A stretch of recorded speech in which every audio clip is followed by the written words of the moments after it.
In einer kleinen Straße, wo die Bürgersteige gebrochen waren und die Gebäude ungepflegt aussahen, stand ein großes Gebäude. An der Seitenwand saß ein winziger Welpe, verwaist und traurig. An seinem dünnen Hals hing etwas wie eine Plakette. Ein Freiwilliger konnte, als er näher kam, sehen, was auf dem Stück Papier geschrieben stand. Und da waren nur 3 Worte: Ich brauche ein Zuhause.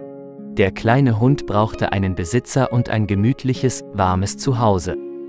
Das ist, was der unbekannte Autor auf dem Stück Papier schrieb.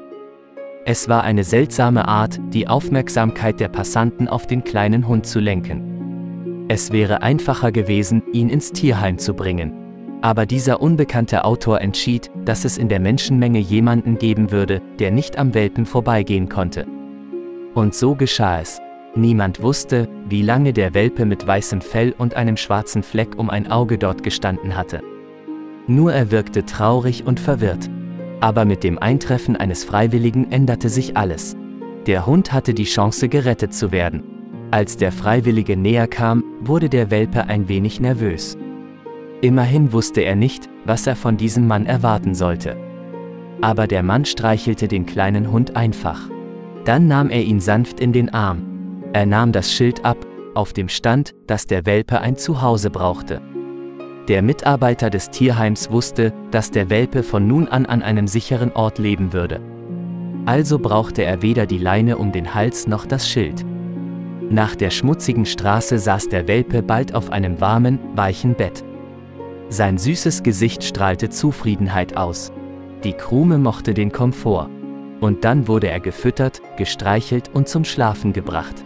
Kurz gesagt, fühlte sich der streunende Hund glücklich.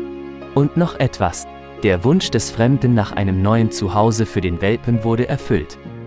Es wäre jedoch viel besser, ehrlicher und anständiger gewesen, wenn der hilflose kleine Welpe einfach ins Tierheim gebracht worden wäre, anstatt wie Müll in der Nähe des alten Wohnhauses abgeladen zu werden. Der Freiwillige fragte sich jedoch, wer der geheimnisvolle Mensch war, der den Welpen mit diesem herzlichen Bitte um ein Zuhause zurückgelassen hatte. Warum haben sie diesen unkonventionellen Weg gewählt, anstatt den Welpen direkt ins Tierheim zu bringen?